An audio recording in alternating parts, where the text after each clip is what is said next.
The reading I want to share with you this morning is entitled "The Moon is Trans" by Joshua Jennifer Espinoza. The moon is trans.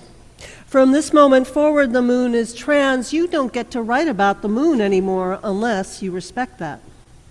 You don't get to talk to the moon anymore unless you use her correct pronouns. You don't get to send men to the moon anymore unless their job is to bow down before her and apologize for the sins of the earth. She's waiting for you, pulling at you softly, telling you to shut the up already, please.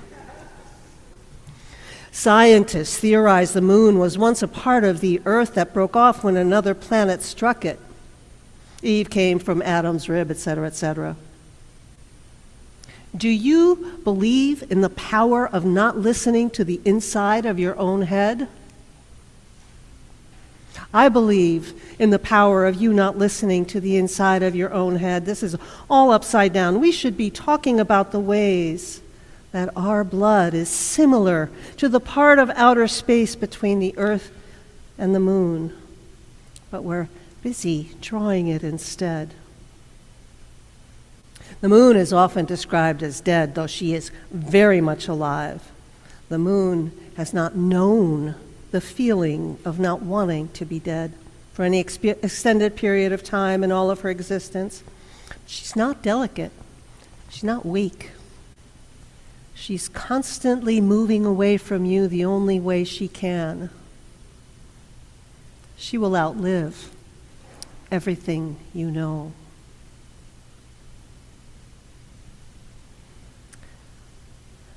I want to say before I begin our message for today, I want to say, this is for you, my beloved Luke. This is for who you are and who you have been, and your courage, and your integrity, and your kindness. Paul Grossman was born in 1919 in New Jersey, more than 100 years ago. He graduated from the University of Newark in 1941. He served in the United States Army during World War II. And when he came back from his service, he studied for and received a master's degree in music education from Teachers College at Columbia University in 1947.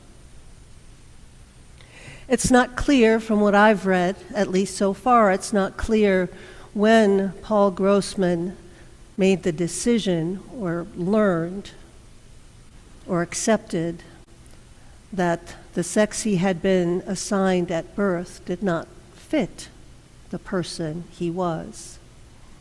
So from this moment on, I shall refer to her as Paula and use she, her pronouns for her. But in 1971, after decades of teaching music in, I believe in high schools, but teaching music and loving it and being very good at it and being loved by her students, Paula became one of the very first people in the United States to undergo gender reassignment surgery.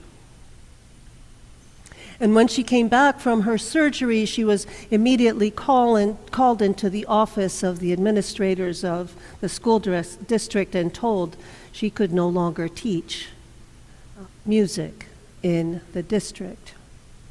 They gave her some options that were not acceptable to her, and so as a result of making that choice, as she would later say, I had a medical problem and I chose to address it, and some people don't like the way I addressed it.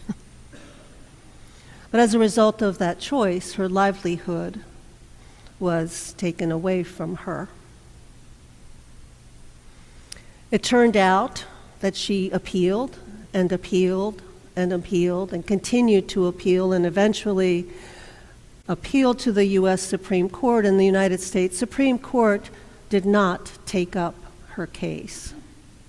So she was out of legal options. For the rest of her life, she lived on a small pension. As it turns out, her employers somehow decided that she had a disability, so she was given a disability pension, and that is what she lived on for the rest of her days. And she tried to speak, and she tried to deliver as broadly as she could the message of this new thing that was this surgery that could truly be life-saving for so many people. She died in 2003. And so the question I imagine everyone in this room has, I know I do, and I have it over and over and over again, but the question is, why? Why? What is so terribly terrible about this thing that is human and has been part of our human lives together since the beginning of time? Why was it necessary to deprive her of her livelihood? Now, she was not deprived of her life, as so many are, but in many ways she was. She was deprived of her identity. Why is my son and why are so many others obligated to actually misgender themselves by putting the sex assigned at birth to them in their passports if they wish to travel? Why?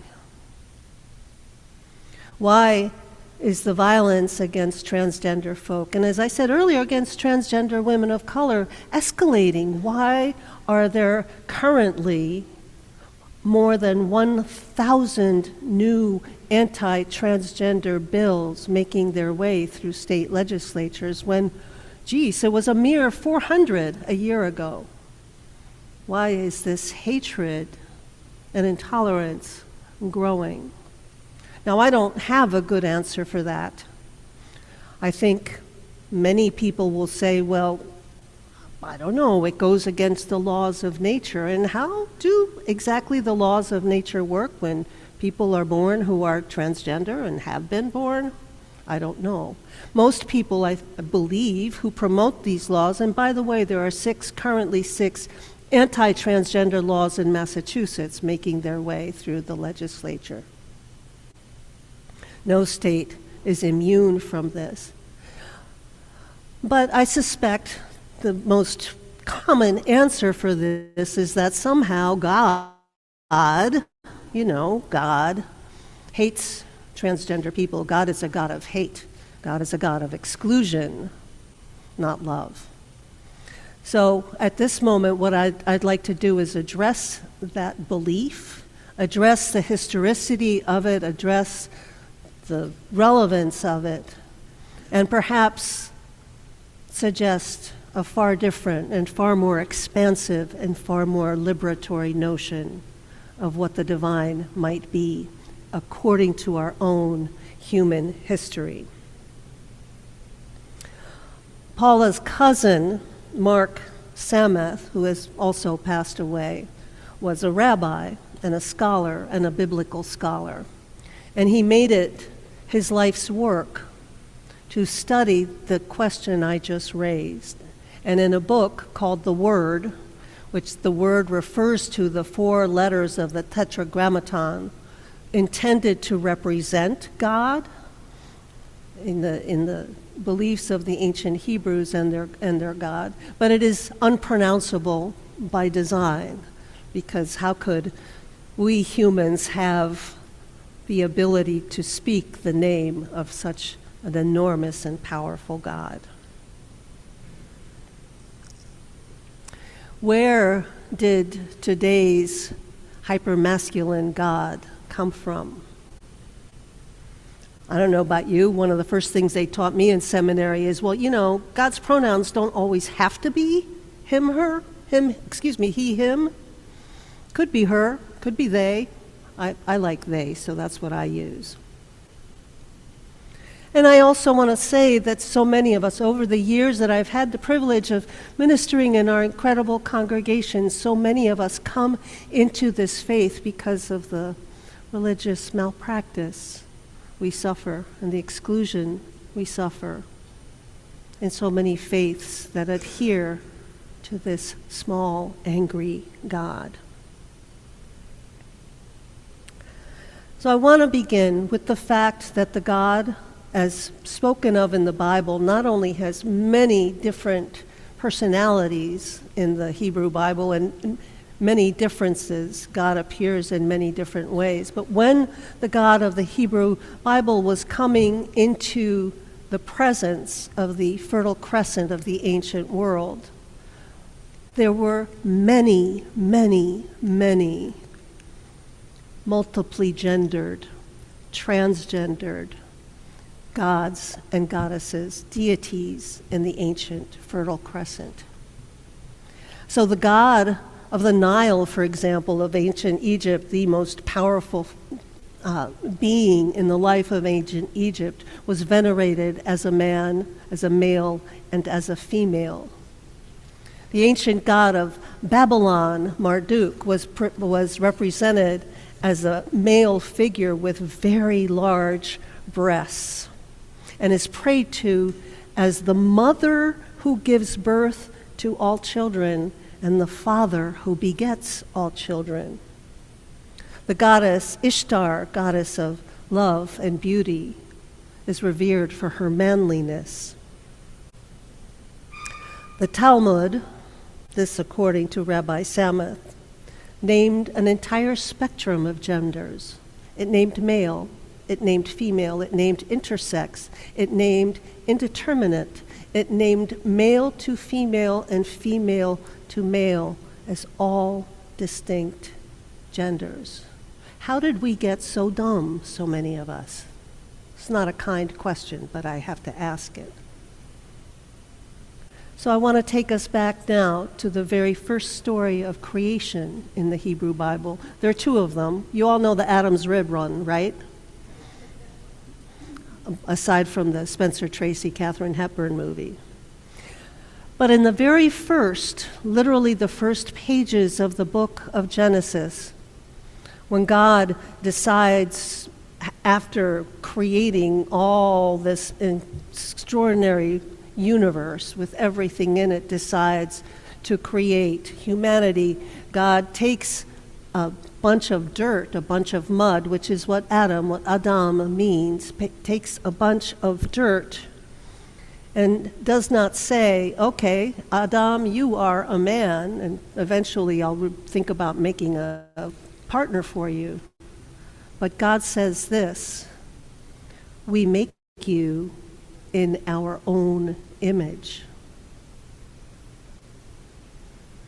And then the story says, God created them, male and female.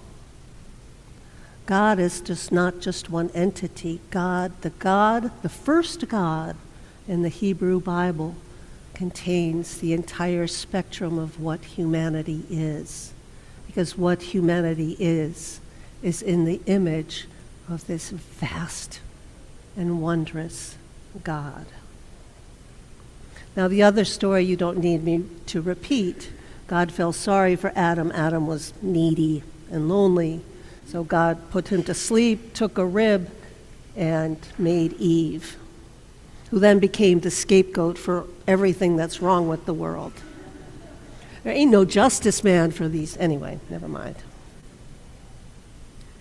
Can you imagine how many millions and millions of lives of women and girls would be different if we weren't an afterthought?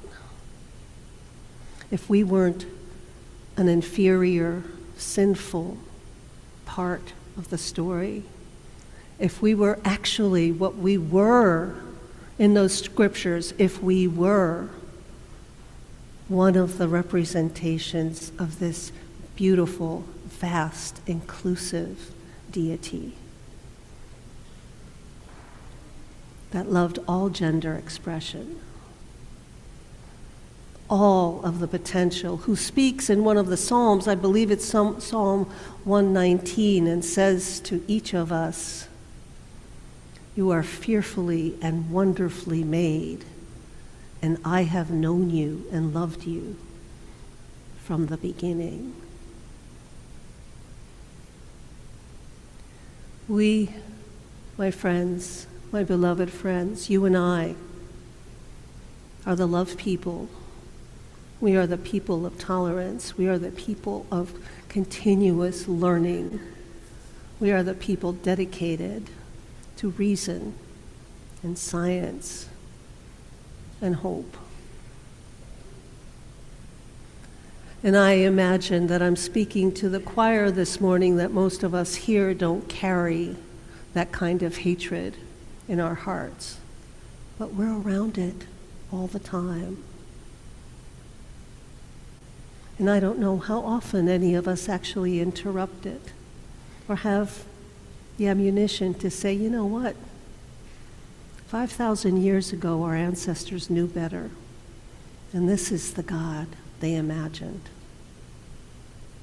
Not the God you're telling me wants my child to die or to misgender himself if he wants to leave the country.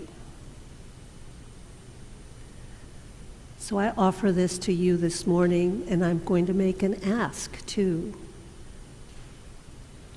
I'm going to ask us to do what I do every Sunday morning and to share our pronouns.